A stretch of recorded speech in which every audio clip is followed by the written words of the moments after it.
Welcome to Japan, turn 6. They have 50 IPCs to spend. They're going to buy a new carrier and a new destroyer, 2 infantry, 2 mechanized infantry, and 2 tanks. And they will be declaring several attacks. So let's have a look. Down in the South Pacific here in the Money Islands, the 2 fighter planes from the carrier, one of them will attack C-Zone 44 and sink this transport. One of them will attack C-Zone 42 and sink this transport. An infantry and an artillery from Borneo will attack the Celebes, and an infantry and a tank from Borneo will attack Java. On the Chinese mainland, Guangxi will be attacked with 1 tank and 2 mechs from Kwangtung. Hunan will be attacked with 2 mechs from Kiangsu and a fighter plane. Guangxi will also be supported by a fighter plane from, I think it's Kiangsi. The 3 infantry and a fighter and attack bomber will attack Kwai Chau. 3 infantry from Anhui, the fighter attack bomber from Kiangsi. An infantry and a mech plus a TAC bomber will attack Shenxi. The infantry and the mech from Hongpei, the attack bomber from Anhui. 2 infantry from Suiyuan will attack Kansu along with a fighter and attack bomber. Oh, I didn't bring any planes for this one. Oh well, we'll see what happens here. 2 infantry and a tank. 2 infantry from Shantung and a tank from Kiangsu will attack Jehol and probably not win because I don't think I brought enough there. Up here, infantry and an artillery will attack Korea and see if it can get that back. And then we are going to do a fairly major naval battle here. We're going to attack the Americans, and we have several units coming in. First of all, there's a fighter and a tactical bomber from Kiangsu. The fighter and the attack bomber here are going to be attacking because they can then land on the carrier. The carrier, the battleship, 2 cruisers, 2 subs, and a destroyer are coming into this battle, along with 2 fighters and 2 attack bombers from Tokyo. So we'll see how this goes. Obviously the naval battle is the major battle of the turn, but we have a few other dice to roll before we do that. So let's get set up and get started. Okay, the battle for C-Zone 42. A fighter from the Shokaku is going after the HMAS Labuan. And this is an auto kill to prepare the C-Zone in preparation for an amphibious landing in Java. So the Australian transport is auto killed and the C-Zone is cleared. Okay, for the amphibious landing in Java, the Kiyosumi Maru is dropping off. Oh, sorry, I've got the wrong dice here. Is dropping off an infantry and a tank against a lone tank. So both misses, not a good sign. That's a hit. So now it's 50-50. That's a hit. And that's a miss. Good luck for the Japanese there, and they do take the territory with 1 casualty. Okay, this is a C-Zone 44 attack. This is another auto kill. The HMAS Kanimbla is being attacked by a fighter from the Japanese carrier Shikaku. And once again, there's no dice rolling that has to happen here because the ship is sunk with an auto kill in preparation for the amphibious landing in the Celebes. Okay, we have an amphibious landing in the Celebes. The Bangkok Maru is dropping off an infantry and an artillery. And they got a hit, so the territory will be taken. Aussie defense is also a hit, so the Japanese lose 1 infantry in taking the island. Okay, for the attack on Jahol, the Japanese are coming in with 2 infantry and a tank. I didn't plan this one very well. I think I ran out of planes when I was allocating my attacks, but I don't expect to win this one, but we'll see what happens.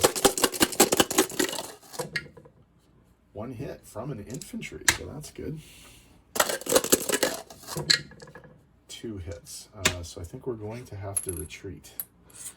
So the Japanese do not take the territory.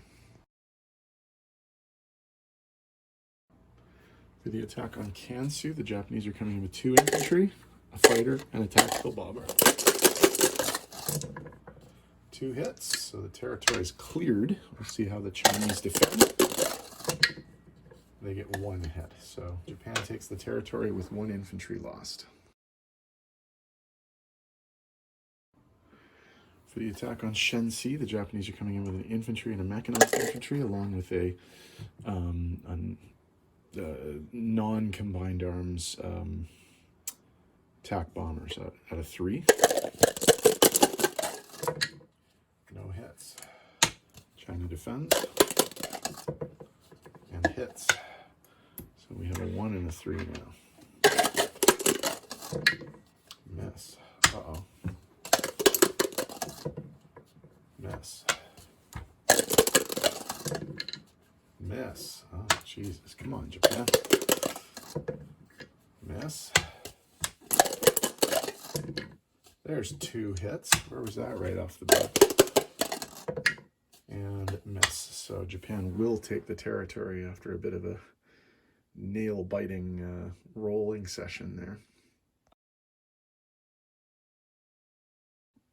Okay, the Japanese attack on Kwaichao is 3 infantry, a fighter, and attack bomber. 1 hit with the attack bomber. That's all they needed. Tank defends and hits. So Japan loses an infantry but takes the territory. Okay, for the attack on Hunan, we have 2 mechanized infantry and a fighter. 2 hits. Only needed 1. British defense, miss. Japan takes the territory, no casualties. Okay, in the battle for Guangxi, the Japanese have 2 mechs, a tank, and a fighter. 1 hit. That's all they needed. Brit defense, hits, so they lose a mech.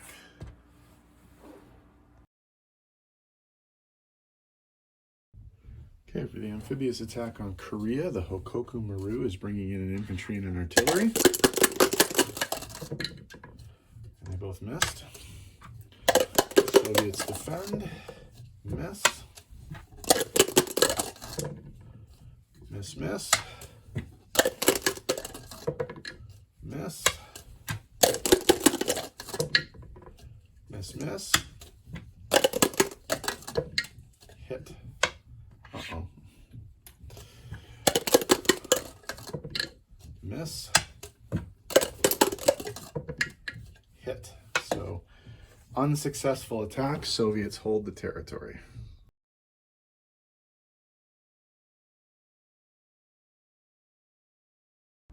All right, it's a fairly significant naval battle in Sea Zone 17. The Japanese carrier Kaga, along with 2 submarines, I-158 and I-70, plus a destroyer, Teruzuki, 2 cruisers, Chikuma and Takao, a battleship, Hyuga, plus 3 fighters and 3 tactical bombers, are taking on the American Navy of 2 transports, the SS Admiral Halstead and the SS Brown Victory, the submarine SS-199 Tautog, T-A-U-T-O-G, that's kind of a weird one, the USS Meade destroyer, 3 aircraft carriers, the USS Hancock, the USS Lexington, and the USS Bunker Hill, along with their complement of 5 planes, 4 fighters and 1 tactical bomber, along with the USS Indiana battleship. So this is going to be a rather epic battle. So we have 2 2s for the subs, a 2 for the destroyer, 2 3s for the cruisers, 3 3s for the fighter, 4 for the battleship, and 3 4s for the tactical bombers. Here we go. 2, 4, 5 hits. So the first thing that we'll do is damage the battleship. Okay. And then we will lose 2 of the carriers completely. So killed, and then everything else will stay the same. Okay. So the Americans defend.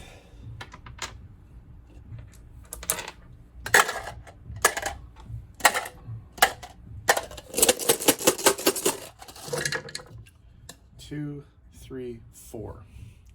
So we will damage our own battleship here. That's 1. We will kill our carrier completely, 2, 3.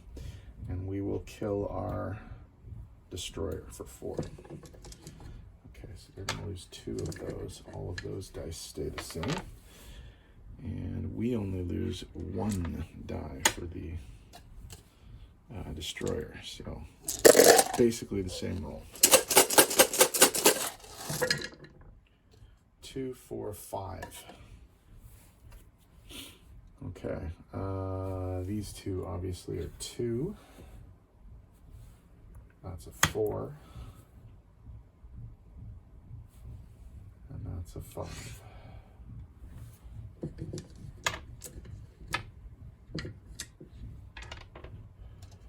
Okay.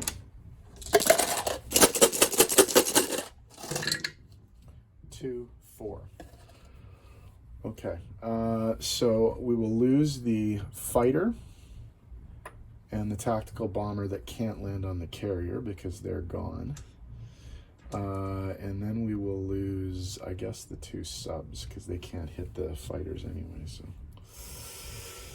okay. So what do we got left? These, and these. These guys are all gone.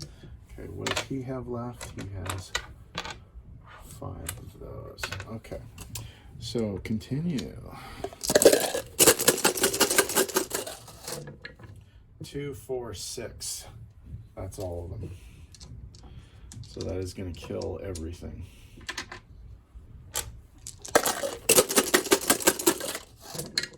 4. Oh, geez. Okay. I think I'd like to keep... No, I won't. Okay. You know what? I'll actually get rid of all of the Navy and keep the planes. So I will lose 1 TAC, and I will keep the 2 fighters and 1 tactical bomber. And these are auto-killed, obviously, so the Japanese won, but it cost them quite a bit in order to do so.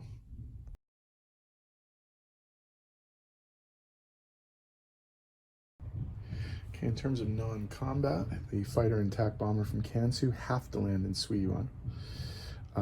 The TAC bomber from Shensi is going to land in Shahar. The TAC bomber and the fighter from Kwaichao are going to land in Shahar. The fighter from Guangxi and the fighter from Hunan will land in Anhui. I think that's it for the mainland. The 2 fighters and TAC bomber from the C-Zone 17 attack will land back in Tokyo. And then down here, the carrier will move to the C-Zone 35 around the Philippines, and the 2 fighters from the 42 and 44 C-Zone attacks will land back on the carrier there. So that should be it. Tidy up the board. We'll come back with placement and money. Okay, for placement of new units, 2 infantry into Guangxi along with a tank. We have 2 mechs into Kiangsu along with a tank. And then our new naval units are going to be placed in C-Zone 6. We have a carrier and a destroyer. Okay. In terms of income, let's have a look at the board here. Okay. The Japanese pick up 1, 2, 3, 4, 5 from the Chinese. And then way down there, they're going to pick up 7 from the UK Pacific. So that's 5 and 7 is 12. So they're going to go up from 33 to 45. UK Pacific loses 7, which brings it down to 29. And China loses 5, which brings it down 1, 2, 3, 4, 5 to 8. So collection of income. We have a 45 IPC base amount, plus the 5 IPCs for getting the money islands back. So they will receive 50 IPCs for the start of turn 7. UK, Europe is up next, so we'll see what they have in store for what's going on in the continent. So UK, Europe up next.